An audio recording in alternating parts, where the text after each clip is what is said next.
How are you guys? You guys good? Yes. Did you enjoy that very long monologue that Chris did for like, what feels like 10 hours? Yeah. You know what it feels like? Do you know those 90s R&B songs where they stop singing and then start talking halfway through? Like this, girl. And I can't even think what I'm going to do later. I'm like, alright, Chris. It's a pleasure to be here. How are you guys? Cool. You guys doing great, amazing, cool. It's like my second time here with you. We're raising money for a good cause, so thank you guys for coming. Give us a round of applause. You came out on a Sunday. I'm like, oh god. And Mondays tomorrow, like, I got work. Janet's at the fucking office telling me some random stuff I don't care about. It's not a big work, bro. I actually came here from South London. Came here on the Overground, but it's not called the Overground anymore. They renamed it, which now is a bit patronising. It's like, we've got all this money, should we increase the budget for the workers? Should we improve stuff? No, Terry bulk buy 1.8 billion pounds of paint at B&Q. We're going to redo the thing and name everything. So that's what's going to happen. Like one line is called the suffragette line, which kind of feels patronising, but it makes sense. A train, like the suffragettes, a progressive thing going through an old rickety system that should have changed decades ago. Yeah, let's call it the suffragette line. Yeah. One's called the Lioness line, named after the England women's football team. And like the England team, the train actually goes to its final destination, like the men's team, and then goes to the semi-finals and loses like 25 pounds on the Paddy Power bet. That sounded progressive, but it sounds like this goes to a meeting. That's what it is. I'm entering 2025, I turned 30. Yeah. I say I turned 30, my hairline turned 30 20 years ago. Some of you laughed too much at that. Like, remember that show Fresh Prince of Bel-Air? Like, I wanted like Will Smith from Fresh Prince, and I like Uncle Phil from Fresh Prince, or Jada now, like it's kind of crazy, so yeah, oh yeah, okay. And now I'm at that age, some things I don't have time for, like anything that starts past 9, you can go F yourself. Stairs, that outside of my workout for the week, and I'm happy with it. And I hate all conspiracy theories. You hate them too? I see them on podcasts, and yet ironically I came up with some. Do you want to hear it? Cool, alright. By a round of applause, who here went to a British secondary school? Alright. Now I think that applause going, you went to a shit British secondary school. Oh really? Just me? With the trauma? Okay, alright, wow, moving on from that, alright. Okay, there is one that I do believe, like, we all get, like, I don't think anyone's ever got a job on LinkedIn, and if you have got a job on LinkedIn, could you see me after? Because I know what it's called career purgatory. Like, we all, what's your name, my lovely? Helen. I guarantee, you have LinkedIn, right? Sorry? You have LinkedIn? Yes. Cool, I guarantee once a week you get this email, this notification. You don't care about it, or somehow it happens, and it's like this.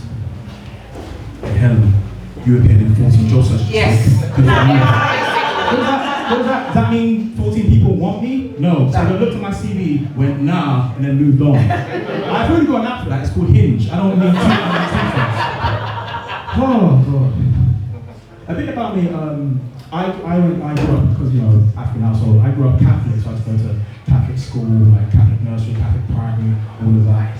And I kind of think like I do believe in God, but I'm not really as religious as I should be. And I kind of think that's to do with like British schools. Like, you remember those hymns you had to do? Yeah. Like, Yes.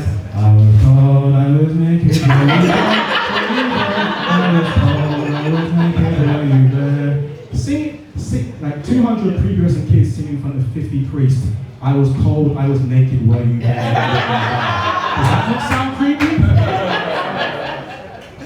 I wish I went to those, those American churches, because they make anything sound good. And it doesn't matter what mood you're in, you just feel like the Lord of the Spirit. Like, I can prove it right now. For the next 10 or whatever seconds, you can cackle, you can shout, do whatever you want. And I guarantee, if I do like an American pastor voice, you'll love it. You guys ready for it? Yes. All right. 3, 2, 1.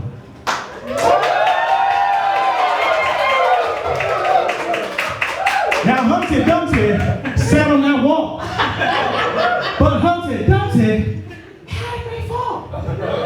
All those king's men and all those king's horses, they couldn't put Humpty back together again. But you know who could? Helen, who could? Jesus. Hallelujah. You know, they say to all love Sabrina Carpenter, but I know another Carpenter. He didn't need millions of fans, he only had 12, 11 if you read the book, spoilers.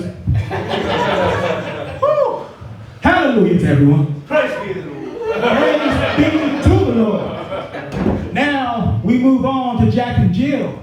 They had another tale. They were in another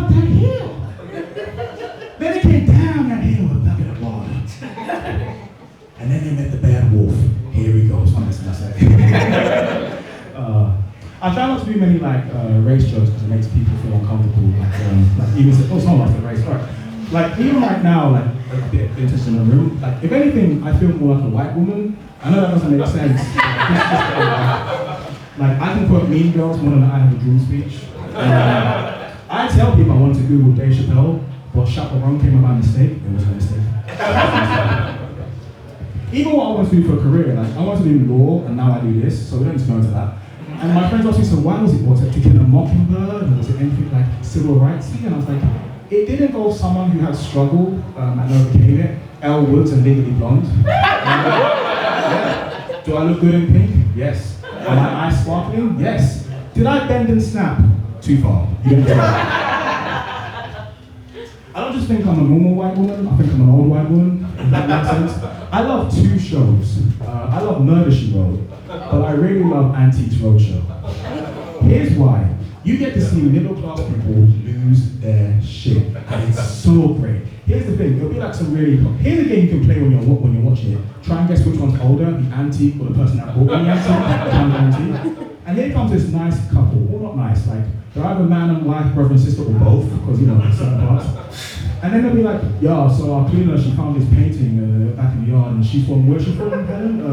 Wakanda? Watford, same thing. Anyway, we found this painting, people were 4.9, so we just wanted to check we'll go on our ski resort in Monet.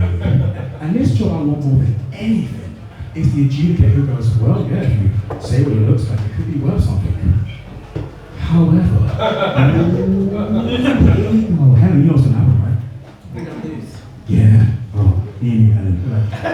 Here's the best thing about it, because like, if you say what it is, it does look good. However, if you kept it in the original condition, it could be worth something. But here's the real problem. It doesn't say my name on the back. It says Tesla Club Card 1995. So it's not worth £4.5. 4.5 million, it's worth £4.5. And that happened once, and the camera guy went, ha! Oh, that wasn't me. No. Oh, God. You know, like, thank you guys for coming out again. Like, it's a really great cause. But sometimes, you know, like, there's a cost of living crisis, and we're all going through a lot of shit. Like, I look at my bank balance, and I realize it's closer to my age than what I actually want. Like, my age and my bank balance are the same number, and that's kind of crazy. But luckily, black don't crack, I'm 904. So,